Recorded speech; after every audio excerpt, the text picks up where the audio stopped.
नमस्कार मैत्रिणींनो, मी पूनम माझ्या YouTube चॅनलमध्ये तुमचं मनापासून स्वागत करते. तर पुरणपोळी बनवताना तुमची ही पुरणपोळी फाटते की कडक होते की त्यातून पुरण बाहेर येतं? तर या सगळ्या प्रश्नांवर मी कायमचं एक सोल्युशन घेऊन आलेली आहे. आज आपल्या स्वयंपाकघरात बनणार आहे मऊ, लुसलुशीत आणि तुपात भिजलेली एकदम सुंदर अशी पुरणपोळी.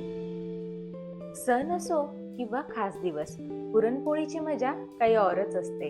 त्यामुळेच मी आज तुमच्यासाठी घेऊन आलेली आहे सोपी अशी पुरणपोळीची रेसिपी, अगदी परफेक्ट प्रमाणासह आणि अतिशय झटपट होणारी रेसिपी, ज्यामुळे तुम्ही सुद्धा बनवू शकताल अगदी कमीत कमी वेळेमध्ये परफेक्ट अशी टम्म फुगलेली मऊ लुसलुशीत पुरणपोळी.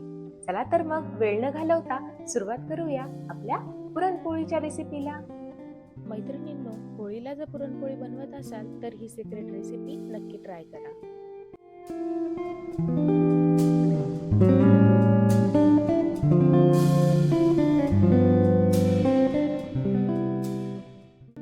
तर पुरणपोळी बनवण्यासाठी मी या ठिकाणी 3 कप हरभऱ्याची डाळ घेतलेली आहे. आता ही डाळ तुम्ही शक्यतो एकाच दुकानातून घेतलेली वापरा, त्यामुळे तुमचं पुरण पटकन शिजेल. तर डाळ आता व्यवस्थित निवडून घ्या आणि त्यानंतर 2 ते 3 पाण्याने ही स्वच्छ धुवून घ्यायची आहे. या डाळीमध्ये डाळ पूर्णपणे बुडेल इतकं आणि त्यावर आणखी शिल्लक 1 ग्लास पाणी घालून डाळ भिजत ठेवायची आहे. 2 ते 3 तासानंतर डाळ भिजल्यावर कुकरमध्ये टाकायची आणि त्यामध्ये डाळीच्या वरती पाणी येईल असं पाणी टाकून त्यामध्ये थोडीशी तेलाची धार टाकायची आहे. पाण्याला उकळी आली की कुकरचं झाकण बंद करायचं आणि मोठ्या आचेवर 1 शिट्टी करून घ्यायची. त्यानंतर मग गॅस बारीक करून आणखी 2 शिट्ट्या करून घ्यायच्या, म्हणजे एकूण 3 शिट्ट्यांमध्ये आपली डाळ अगदी परफेक्ट कुक होते. डाळ आपल्याला बोटावर घेऊन चेक करायची आहे, दाबून बघायचं आणि एकदम नरम अशी डाळ शिजवून घ्यायची. आता डाळ शिजल्यानंतर यामध्ये तर पाणी आहे, तर त्यासाठी एक गाळणी घ्यायची आणि त्यावर ही डाळ काढून घ्यायची. 10 मिनिटे पाणी निथरेपर्यंत गाळणीवरच ठेवायची.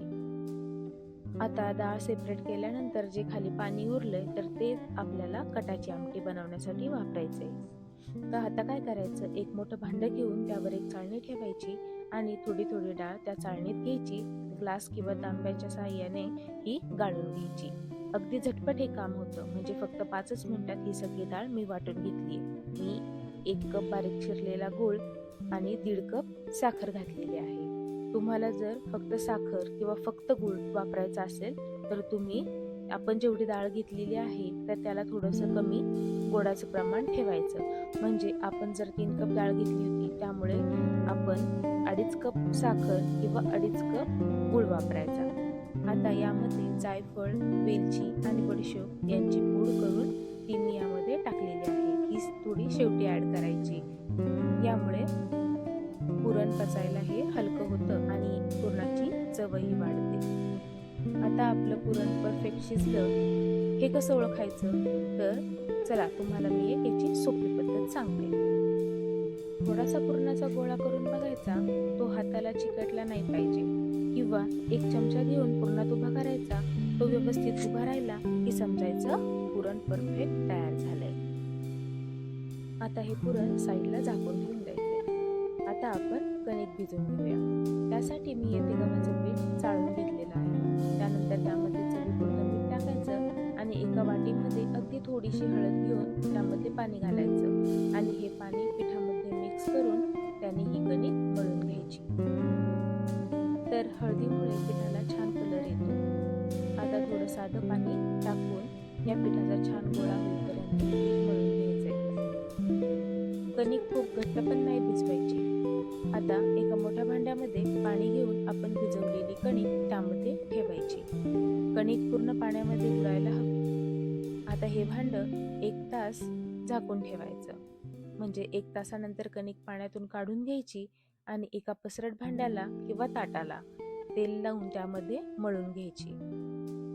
आता सुरुवातीला ही कणिक खूप चिकट वाटेल, पण जसं जसं तुम्ही तेल लावून मळत जाल तशी तशी आपली ही कणिक अगदी मऊ होत जाते. या ठिकाणी आता पीठ मळून तयार आहे. आता आपण पोळी लाटायला घेऊया. पोळीला लावण्यासाठी पीठ देखील चाळूनच वापरायचं आहे. आता मी पिठाचा गोळा घेतलेला आहे. तो पुरी आकाराचा लाटून घ्यायचा आणि त्यामध्ये जेवढं पीठ घेतलं होतं आपण त्यापेक्षा थोडंसं जास्त पुरण घेऊन त्याचा गोळा त्या उंडामध्ये टाकून हळूहळू पुरण खाली दाबायचं आणि कणिक वरवर पसरवत त्याचा गोळा करून घ्यायचा. एक्स्ट्रा पीठ वरती आलं असेल तर ते काढून टाकायचं. आता ही पारी करून झाल्यावर ती अशी हातावर घेऊन फिरवायची किंवा पोळपाटावर ठेवून बोटांनी दाबून दाबून थोडी पसरवून घ्यायची. यामुळे काय होतं, आतलं जे पुरण आहे ना ते अगदी कडेपर्यंत जातं आणि मग पोळी लाटायलाही सोपी होते. आता अगदी हलक्या हाताने पोळी लाटून घेऊ. पोळी लाटताना शक्यतो पीठ कमी लावायचं, कारण जास्त पीठ लावलं की पोळी ही कडक होते. पोळीला लावण्यासाठी तांदळाचे पीठ वापरले तरी चालेल. तर इथे तुम्ही बघू शकता, जराही मध्ये हात न लावता किती सरसर ही पोळी लाटल्या गेली आणि पोळपाटावर चिकटली सुद्धा नाही. आता तवा मध्यम गरम झाला की त्यावर ही पोळी टाकायची.